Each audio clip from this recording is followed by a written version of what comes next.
সিৰিজৰ second ভিডিঅ'টো আৰম্ভ কৰিব লৈছোঁ। এতিয়া ব্ৰেক টাইম চলি আছে, এনেকুৱা মানে ব্ৰেক টাইমবিলাকতে মই ভিডিঅ' কৰোঁ, ডিউটি টাইমতো নকৰোঁ, আৰু কিছুমান মেক্সিমাম বস্তু মই নেদেখাওঁ ভিতৰত। তো এই গাড়ীৰ ভিতৰতে ভিডিঅ'টো কৰোঁ। তো আজি মোৰ লগত আছে অবিনাশ কলিতা, ডিব্ৰুগড়ত ঘৰ। তো ই মোৰ লগতে কাম কৰি আছে বৰ্তমান, বৰ ভাল ল'ৰা। তো আজি ইয়াকে সুধিম আৰু মানে মই এইটো কাৰণে ভিডিঅ'খিনি বনাইছিলোঁ, তোমালোকে মানে এইবিলাকৰ পৰা এটা এটা বস্তু নোট কৰি লৈ ল'বা যে কেনেকৈ পঢ়িছিলে। প্ৰতিটো মানুহ এক্সপিৰিয়েঞ্চ শ্বেয়াৰ কৰে তো সেইটো কাৰণে মানে সুবিধা হয়। তো ময়ো এনেকৈ কৰিম তেনেকৈ কৰিম, তো সেইটো কাৰণে এই চিৰিজটো বনাইছোঁ। এই যুগলদাৰ লগত মই যুগলদাৰ ভিডিঅ' চাই যুগলদাৰ লগত একেটা ডিপাৰ্টমেণ্টত একেটা ছেকশ্যনত কাম তেওঁৰ আণ্ডাৰত কাম কৰিম বুলি মই সপোনতো ভবা নাছিলোঁ। সেয়া কেৱল হৈছে তেওঁ উৎসাহ সাহস আৰু তেওঁ দিয়া মটিভেশ্যনেল ভিডিঅ'বিলাক যোনবিলাকে আমাৰ গাইডেঞ্চ কৰিছিলে ভিডিঅ'ৰ জৰিয়তে। তো গতিকে যুগলদাৰ ইউটিউব চেনেলটোৰ সকলো দৰ্শককে মই মোৰ ফালৰ পৰা আন্তৰিক ধন্যবাদ জনাইছোঁ, আৰু যুগলদাকো বা যুগল ছাৰকো মই মোৰ ফালৰ পৰা অশেষ ধন্যবাদ জনাইছোঁ যে তেওঁ আমাক দিয়া ইমানখিনি উৎসাহ, যি আমাক উপকাৰ কৰি আজি মোৰ সপোনটো পূৰ কৰিবলৈ মোক সফল কৰিলে, তাৰ কাৰণে মই বহুত ধন্যবাদ দিছোঁ। আৰু মোৰ সপোনটো এইটো এদিনীয়া সপোন নাছিলে অল ইণ্ডিয়াত ভৰি দিয়া। এইটো মই দেখিছোঁ ক্লাছ 8ৰ। মোৰ দেউতা কৰ্মসূত্ৰে ডিব্ৰুগড় ইউনিভাৰ্চিটিত কৰে, আৰু তেওঁ এটা অইল ইণ্ডিয়া ৰিলেটেড বহুতখিনি মই সৰুৰ পৰাই দেখি আহিছোঁ। ক্লাছ 8ৰ পৰা দেউতাহঁতৰ ডিপাৰ্টমেণ্টত যেতিয়া অইলৰ কেম্পাছ যায় তেতিয়াৰ পৰা মই দেখি আহিছোঁ যে কেনেকৈ চিলেকশ্যন হয়, কেনেকুৱা ধৰণৰ প্ৰচেছ আছিলে। তো সেই প্ৰচেছখিনি মই তেতিয়া সৰুৰ পৰা স্কুলত থকাৰ ক্লাছ 8ৰ পৰাই মই দেখি আহিছোঁ নিজৰ চকুৰ আগত, নিজৰ দেউতাৰ ডিপাৰ্টমেণ্টত। আৰু মোৰ মা দেউতাই মোক সেইখিনি উৎসাহ দিছিলে যে চোৱা, আমাৰ ডিপাৰ্টমেণ্টৰ, মোৰ দেউতাই কৈছিলে আমাৰ ডিপাৰ্টমেণ্টৰ মোৰ দাদাজনে আজি অইলত চাকৰি পাইছে, ONGCত পাইছে, কেম্পাছত পাইছে। মই তেতিয়া মানে তুমি মানে উৎসাহ পাইছিলোঁ, উৎসাহিত হৈছিলোঁ, মানে সপোন দেখা আৰম্ভ কৰিছিলোঁ ময়ো এদিন কৰিম, কাৰণ মোৰ মা দেউতাই মোক লৈ আশা কৰিছিলে।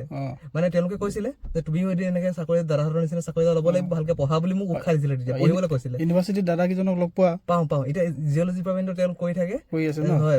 পাপাটো জিঅ'লজি ডিপাৰ্টমেণ্টত আছিলে ডিব্ৰুগড় ইউনিভাৰ্চিটি। তো গতিকে তুমি মানে সেই ক্লাছ 8ত সৰুতে দেউতাৰ ওচৰত যোৱা যে মানে দেখা, তেতিয়া ভাবিছিলা যে এদিন ময়ো কৰিম মানে মোৰ মা দেউতাহঁত প্ৰথম পঢ়িবলৈ উৎসাহ দিছিলে, কিন্তু মই সেই পঢ়া উৎসাহটো মানে মই এটা মোৰ সপোন, এটা লক্ষ্য হিচাপে মই লৈছিলোঁ। আৰু সপোনটো মই এনেকৈ দেখা আৰম্ভ কৰিলোঁ যে মই চাকৰি কৰিলে, তেতিয়াই মোৰ মনটো মই ডাঠি লৈছিলোঁ, হয় মই চাকৰি কৰিলে অইল নহ'লে ONGCত কৰিম। এই সপোনটো মোৰ তেতিয়া ক্লাছ 8ৰ সপোন আছিলে। আৰু এই সপোনটো মই দেখি বুকুত বান্ধি পঢ়ি শুনি ভালদৰে মই হায়াৰ ছেকেণ্ডেৰী পাছ কৰিলোঁ। হায়াৰ ছেকেণ্ডেৰী পাছ কৰি মই BSc কমপ্লিট কৰিলোঁ। তেতিয়ালৈকে মই যদিও ভাবিছিলোঁ মই সেনেকৈ হয়তো কিবা পাৰিম বুলি, কিন্তু মই অকণমান বুজা হোৱা নাছিলোঁ তেতিয়া হয়তো। আৰু মোক পথ দেখুওৱা আপোনালোকৰ নিচিনা মানুহো মই পোৱা নাছিলোঁ। তেতিয়া মই আপোনাৰ ভিডিঅ' মই চোৱা নাছিলোঁ। কিন্তু মই BSc পাছ কৰিয়ে মই আপোনাৰ যেতিয়া ভিডিঅ' চোৱা আৰম্ভ কৰিলোঁ, আপোনাৰ ভিডিঅ' আপুনি গৈছিলে যে আপোনাৰ ট্ৰেইনিঙৰ কাৰণে দেহৰাদুনত গৈছিলে, সেই ভিডিঅ'বিলাকৰ পৰা মই আপোনাক ফ'ল' কৰিছোঁ। তেতিয়া মই চাইছোঁ যে এই লাইনটোত যাবলৈ হ'লে মই আৰু কষ্ট কৰিব লাগিব। তেতিয়া মই অনুভৱ কৰিলোঁ। তাৰপিছৰ পৰা মই ITI কৰিলোঁগৈ যোৰহাটত গৈ, BSc কৰি ফিটাৰত মই BSc কমপ্লিট কৰিলোঁ। অইলত কিমান মাৰ্কছ পাইছিলে? মই আপোনাৰ 67 পাইছিলোঁ, হয়।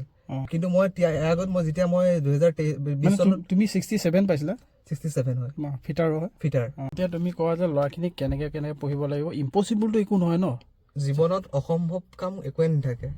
মানুহৰ লাইফত যিমানে বহুত ডাঙৰ প্ৰব্লেম আহিব পাৰে, কিন্তু সেই প্ৰব্লেমখিনি কেনেকৈ আমি ফেচ কৰি কেনেকৈ তাৰ চলিউশ্যন উলিয়াই আমি জীৱনত আগবাঢ়ি যাব পাৰোঁ, সেইটোহে আটাইতকৈ গুৰুত্বপূৰ্ণ মোৰ দৃষ্টিত।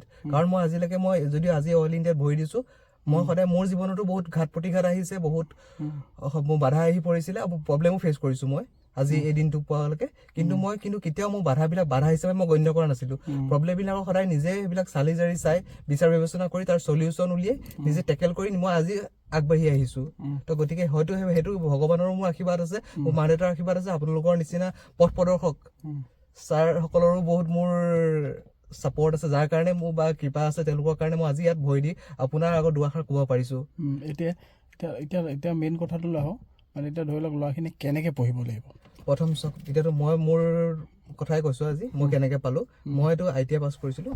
মই ITI পাছ কৰিছিলোঁ 2022 চনত ফিটাৰ ট্ৰেডৰ পৰা, যোৰহাটৰ পৰা, যোৰহাট কেন্দুগুৰি ITIৰ পৰা।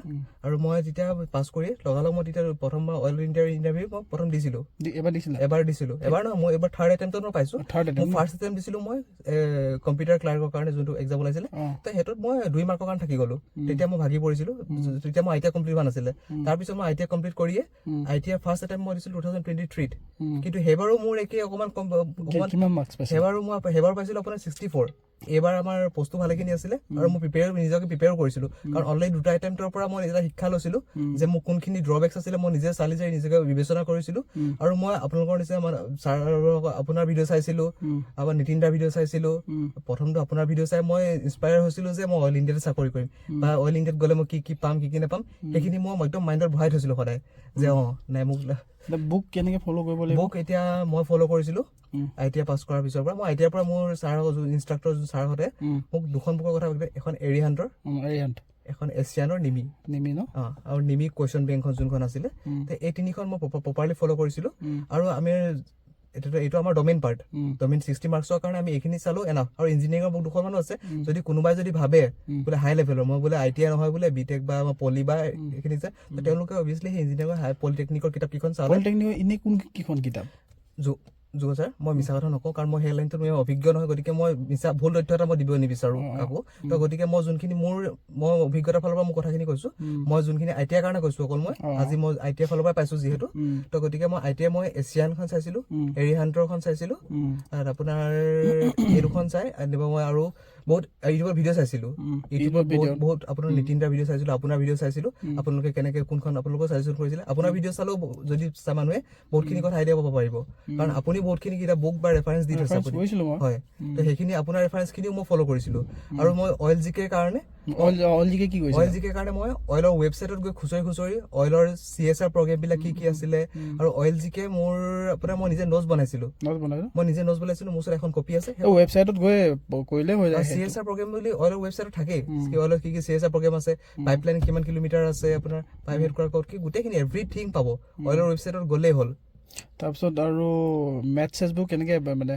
মেথছ ৰিজনিং বৰ এটা টান নাহে ITI লেভেলৰ কাৰণে, কাৰণ তাত সেইটো প্ৰায় 10 লেভেলৰে আহে। 10 লেভেল ন? মানে কাৰণ আমাৰ ITI বাকী ষ্টেটিক জিকে, আছামৰ হিষ্ট্ৰী এইবোৰ সেইখিনিতো বৰ এটা কমপ্লিকেটেড ইমান মই নাপালোঁ। মোৰ বুক আছে স্পেচিয়েলি বুক আছে, আপুনি জিকে আছাম জিকে কাৰেণ্ট এফেয়াৰ্ছ, আছাম জিকে মিনিমাম যোনখিনি ৰিকুৱাৰ্ড আৰু এতিয়া ধৰক ADRE কাৰণে যোনখিনি এখন বুক আছিলে দেই, এতিয়া মই কৈ দিছোঁ, এই ৰজগাৰ উইথ অংকিত ভাটিয়া নে কিবা বুলি আছিলে হা, ষ্টেটিক জিকে কাৰণে বঢ়িয়া বুক দেই, ৰজগাৰ উইথ অংকিত বুলি আছিলে নেকি, ৰজগাৰ উইথ অংকিত বুলি আছিলে ষ্টেটিক জিকে কাৰণে। সেইখন ভাল ন? সেইখন কিন্তু বহুত হাই লেভেলৰ কাৰণে হৈ যায়। কিন্তু আমাৰ ITI কাৰণে যদি চাব বিচাৰে, আমাৰ মিনিমাম আপুনি কিবা এটা চালে সেইখিনি এনাফ হৈ যায়। মানে আপুনি ধৰক বেছিক নলেজখিনি জানিব লাগে। এতিয়া ধৰক অসমত অভয়াৰণ্য কেইখন আছে, ৰেইন ফৰেষ্ট কেইখন আছে, কোনখন কেতিয়া ৰিকগনাইজ কৰিছিলে গভৰ্ণমেণ্টে, ক'ত কি পায়, এতিয়া গিবন বা হলৌ বান্দৰ এনেকুৱা ধৰণৰ বস্তুবিলাক প্ৰাণীবিলাক ক'ত পায় অসমৰ, কি কথা, আৰু পাইপলাইন কোনখন। এতিয়া অইলৰ জিকে বুলি ক'বলৈ গ'লে মই এটা সাধাৰণ কমন কুৱেশ্যন আছিলে, সেই কুৱেশ্যন আছিলে পাইপলাইন আমাৰ কোনকেইটা ডিষ্ট্ৰিক্টৰ মাজেদি গৈছে, কিমান কিলোমিটাৰ আছিলে, ক'ৰ পৰা গৈছে, ক'লৈ হৈছে, এনেকুৱা ধৰণৰ কিছুমান সৰু সৰু কথা যোনবিলাক আপুনি অইল ৱেবছাইটটো যদি ভালকৈ চায়। আৰু CSR প্ৰগ্ৰেমৰ বহুত কুৱেশ্যন পাইছিলোঁ। CSR প্ৰগ্ৰেম কি চলি আছে, অইলে কি দিয়ে, অইলৰ আপোনাৰ অইলৰ স্কুল কেইখন আছে, অইলৰ হস্পিটেল কেইখন আছে, অইলৰ কি আপোনাৰ মানে স্কিমবিলাক, এতিয়া BSc নাৰ্ছিং আছে, তো সেনেকুৱা ধৰণৰ বহুতকেইটা স্কিম, সেইখিনি আপোনাৰ CSR প্ৰগ্ৰেমখিনি অইল ৱেবছাইটত গ'লেই পাব। সেইখিনি ইমান এটা টান, খালি নিজে নোট ডাউন কৰিব লাগিব, অকল ৱেবছাইটত চাই পিনি থৈ লিখিব লাগিব, নিজে নোট ডাউন কৰি নিজৰ কপিত। মোৰ এতিয়া এখন কপি মোৰ ফুল হৈ গৈছিলে, মই ইমানখিনিলৈকে মই প্ৰিপেয়াৰ কৰিছিলোঁ। তো গতিকে সেইটো কাৰণে হয়তো চাগে ইমানখিনি। ইনষ্টাগ্ৰাম আইডিটো কৈ দিয়া, লাগিলে কেতিয়াবা যদি হেল্প লাগে কোনোবাই লৈ ল'ব। আৰু যদি কোনোবাই এনেকৈ সুধিব বিচাৰে বা কিবা গাইড, মই সদায় আৰু আপোনাৰ যদি মোক যদি কোনোবাই ক'লে বোলে দাদাও নহ'ব, হয়তো হ'ব পাৰোঁ। যদিহে কোনোবাই মোক কয়, মই ইনষ্টাগ্ৰাম অবিনাশ কলিতা বুলি বিচাৰিলে মোক পাব। মোৰ একো একো নাই, অবিনাশ কলিতা বুলি ফেচবুক বা ইনষ্টাগ্ৰাম পাবই। আৰু মই সদায় সকলোকে সহায় কৰিবলৈ, মোৰ লগৰকো বহুতক সহায় কৰিছোঁ মই, আৰু মই এতিয়াও প্ৰস্তুত আছোঁ। মই সকলোকে সহায় কৰিবলৈ মই সাজু আছোঁ। খালি হয়তো কিছুমানে ভুল ভাজিব পাৰে, মই কিবা বেছি কৈছোঁ, কিন্তু মই এটাই কথা কৈছোঁ, মোৰ যিখিনি সম্যক জ্ঞানে ঢুকি পায়, মই আপোনালোকক সিমানখিনিলৈকেহে মই সহায় কৰিব পাৰিম। হয়তো কেতিয়াবা আপোনালোকে বিচৰা ধৰণে বহুত হাই এক্সপেক্টেশ্যন লৈ আহিলে হয়তো মই কেতিয়াবা সিমানটো লেভেলত মই সহায় কৰিব নোৱাৰিব পাৰোঁ। তো সেইকাৰণে তাৰ কাৰণে মই আগতে কৈ দিছোঁ, মই যোনটো লেভেলত প্ৰিপেয়াৰ কৰিছিলোঁ, মই ITI কাৰণে প্ৰিপেয়াৰ কৰিছিলোঁ। তো আজি ITI ফালৰ পৰাই মই অল ইণ্ডিয়াত এতিয়া ভৰি দি কৰ্মসূত্ৰে এতিয়া মই নিয়োগ হৈছোঁ। তো গতিকে মই সেইটো লেভেলত মই যিমানখিনি মোৰ আইডিয়া আছে, যিমানখিনি নলেজ আছে, এক্সপিৰিয়েঞ্চ আছে, মোৰ নিজৰ এক্সপিৰিয়েঞ্চৰ ফালৰ পৰা মই সদায় সকলোকে সহায় কৰিম মই। মই তাৰ কাৰণে সদায় ৰেডি আছোঁ আৰু যদি কোনোবাই মোক বিচাৰে বোলে দাদা বোলে বাবা ভাইটি বোলে জিকে নোটছখিনি মই শ্বেয়াৰ কৰিবলৈ মই তোমাৰ ready আছোঁ। এতিয়া ইনষ্টাগ্ৰাম আইডি কোনোবাই মেছেজ দিলে মানে তুমি ৰিপ্লাই কৰি দিবা আৰু বাছ নিশ্চয় যদি কাৰোবাক লাগে। এতিয়াতো আমি প্ৰথম মই নিউ জইনিং গতিকে আমাৰ এতিয়া কামৰ প্ৰেছাৰো বহুত আছে তো সময় সুবিধা যেনেকৈ পাৰোঁ হয়তো 2-1 দিন দেৰি হ'ব পাৰে তো সেইটোত কোনো অফেণ্ডেড নহ'ব যে এটিটিউড দেখাইছে বা ইষ্টাডি মাৰিছে সেইবিলাক ভাৱ মনত নানিব। হয়তো মই কৰ্মসূত্ৰে ব্যস্ত থাকি আপোনালোকক হয়তো সময়মতে ৰিপ্লাই কৰিব নোৱাৰিব পাৰোঁ বা আপোনালোকে সোধা প্ৰত্যেকটো প্ৰশ্নৰ বা তথ্যৰ মই যোগান ধৰিব নোৱাৰিব পাৰোঁ। তো তাৰ কাৰণে মই ক্ষমা প্ৰাৰ্থী প্ৰথমে ক্ষমা বিচাৰিছোঁ, কিন্তু যিমানখিনিলৈকে পাৰোঁ মই সদায় মই সকলোকে সহায় কৰিম, তাৰ কাৰণে মই দায়বদ্ধ। ঠিক আছে বাৰু, ধন্যবাদ যুগল থেংক ইউ দেই, বহুত ধুনীয়াকৈ কথাখিনি বহুত ক'লে। বহুত ধন্যবাদ। ঠিক আছে, আপোনাক ধন্যবাদ। আপোনাৰ লগত আপোনাৰ ভিডিঅ' চাই আপোনাৰ ইনস্পিৰেশ্যন লৈ আপোনাৰ গাইডেঞ্চ আপোনাৰ মতে পঢ়ি শুনি আজি আপোনাৰ লগত সমানে বহি আপোনাৰ পৰা মই যিটো আপুনি মোৰ গুৰু আৰু গুৰুৰ আগত এনেকে মনৰ কথা খুলি ক'বলৈ পোৱাটো বহুত সৌভাগ্যৰ মানুহে পায়, সকলোৱে নাপায়। আজি মোৰ সৌভাগ্য, মোৰ কিবা এটা মই হয়তো ভাল কৰ্ম কৰিছিলোঁ, মোৰ মা দেউতাই মোক আশীৰ্বাদ দিছে বা ভগৱানে মোক কিবা এটা আগুৱাই নিছে, যাৰ কাৰণে মই আপোনাৰ আগত মই এনেকে মোৰ মনৰ কথাখিনি খুলি ক'ব পাৰিছোঁ। তো আশা কৰোঁ আপুনি বুজি পাইছে চাগে মোৰ মনৰ ফিলিংছখিনি। মই হয়তো মই কথাখিনি দুই এটা নাৰ্ভাছো হৈছোঁ, অলপ খেলি মেলিও হৈছে। তো বুজি পাইছোঁ।